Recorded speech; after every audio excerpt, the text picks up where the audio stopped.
कसे आहात बालमित्रांनो? प्रत्येक गावाच्या नावामागे एक इतिहास असतो, काहीतरी कारण असतं, कोणाच्या तरी पराक्रमाची गाथा असते. आत्ताच 15 ऑगस्टच्या सुमारास मी एक गोष्ट तुम्हाला सांगितली होती, आठवत असेल तर उधम सिंगची. आणि सांगितलं होतं की त्यांच्या नावावर उत्तराखंडच्या एका गावाला त्यांच्या सन्मानार्थ उधमपूर नाव दिलं गेलं आहे. असंच वेगवेगळ्या कारणांनी वेगवेगळ्या गावांची नावं असतात. जसं नागपूर म्हणजे नाग नदी तिथे आहे, त्याच्यामुळे. आणि नाग नदी कशी सापासारखी नागवळी वळणं घेत वाहते, आणि नागवंशीय लोकांच्या नावावरही नागपूर नाव पडलं. राजा जयसिंगनी जे गाव वसवलं त्याचं नाव, त्याच्या नावावर जयपूर ठेवण्यात आलं. देवी देवतांच्या नावावरही गावाची नावं असतात. जसं मुंब्रा देवीमुळे मुंबई, दुर्गा देवीमुळे दुर्गापूर. आणि काही शहरं अशी असतात जे प्रशासनाची केंद्र असतात, त्यांना नगर नाव दिलं जातं. जसं श्रीनगर, तिथे देवी देवतांचा वास आहे असं समजलं जातं. आणि ज्या ठिकाणी खूप किल्ले असतात, म्हणजे गड असतात, त्या भागांना गड नाव असं त्या गावांना असतं. जसं छत्तीसगड एक प्रांत आहे, त्या प्रांतात म्हणजे संपूर्ण प्रांतात अनेक किल्ले आहेत, जवळपास 36 किल्ले गड आहेत, म्हणून त्याला छत्तीसगड नाव दिलं गेलं. आणि या छत्तीसगडमधल्याच एका बिलासपूर नावाच्या गावाचं हे नाव कसं पडलं, कोणामुळे पडलं, याची गोष्ट मी तुम्हाला सांगणार आहे. अर्पा नावाच्या नदीकाठी वसलेलं आधी एक छोटंसं गाव होतं. इथे बिलासाबाई केवट नावाची एक कोळीण मुलगी राहत होती. मासोळी पकडणं, पोहणं, तलवारबाजी ही तिची आवड होती. तुम्हाला तर माहितीच आहे, भारतात अनेक लोकांनी आक्रमणं केले, कधी मुघल, कधी इंग्रज, म्हणून मुलींनासुद्धा स्वसंरक्षण आलं पाहिजे. हे फक्त त्या काळाकरता नव्हतं बरं, आजही परिस्थिती अशी आहे की मुलींना आपलं रक्षण करता आलंच पाहिजे.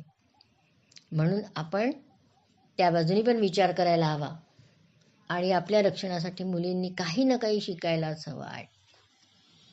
जुडो कराटे आहे, आपल्या समितीमध्ये शिकवतात, दंड चालवणं, असं कुठला तरी प्रकार ज्याने ते आपलं संरक्षण करू शकेल. तर असंच त्या काळी बऱ्याच मुलींना तलवारबाजी येत असते, ते शिकायच्याच तलवार. तसंच तिला पण तलवार चालवता येत होती. एकदा ती अशाच जंगलात लाकडं गोळा करायला गेली होती, आणि अर्थातच जंगलातही ते जनावर असतातच ना, म्हणून तिच्यासोबत तलवार पण होती. आणि त्याच वेळेला तिथे जंगलात एक राजा आला होता शिकार करायला, रतनपूरचा राजा कल्याण साही. आणि ते शिकारामागे धावता धावता धावता तो थोडा दूर निघून गेला. त्याच्याबरोबर आले त्याचे सैनिक खूप मागे राहून गेले. तो एकटा पडला, आणि अचानक अनेक वाघांनी त्याला घेरलं. आणि तेवढ्यात ती पण तिथेच होती, बिलासाबाई. तिने हे बघितलं, आणि ती लगेच त्या राजाच्या मदतीसाठी धावली, आणि तिने त्याने आपल्या तलवारीने त्याच्या बरोबरीने युद्ध करून जनावरांबरोबर, त्या वाघांबरोबर राजाचे प्राण वाचवले. तिने माझे प्राण वाचवले म्हणून राजाने तिला अर्पा नदीकाठची ती सर्व जमीन बक्षीस म्हणून दिली. हळूहळू त्या गावाचा विकास झाला. आज ते एक मोठं शहर आहे बिलासपूर नावाचं. आणि इथे अजूनही मासोळी पालनाचं व्यवसाय होतो, आणि यात उत्कृष्ट कामगिरी करणाऱ्याला बिलासपूर सरकार बिलसाबाई केवट सन्मान देते. बघितलं बालमित्रांनो, इतिहास फक्त राजा राण्यांचाच नसतो, तर सामान्य कोळी स्त्रीसुद्धा इतिहास घडवू शकते. असाच इतिहास घडवला तर एका त्या काळी दलित जातीची म्हणवणारी झलकारीबाईनी. हिची पण गोष्ट मी तुम्हाला एका व्हिडिओमध्ये सांगितलेली आहे.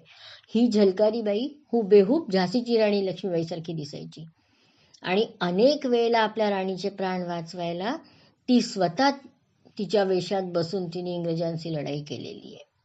मुलांनो, तुम्ही पण एखादा इतिहास घडवू शकता.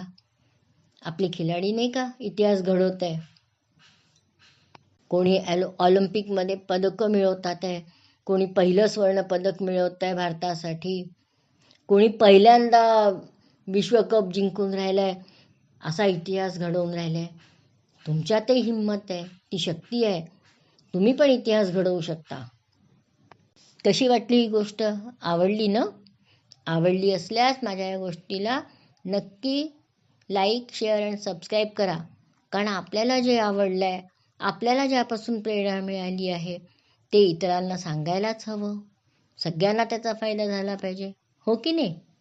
चला तर मग पुन्हा भेटूया अशाच एखाद्या छानशा गोष्टीसोबत. तोपर्यंत बाय.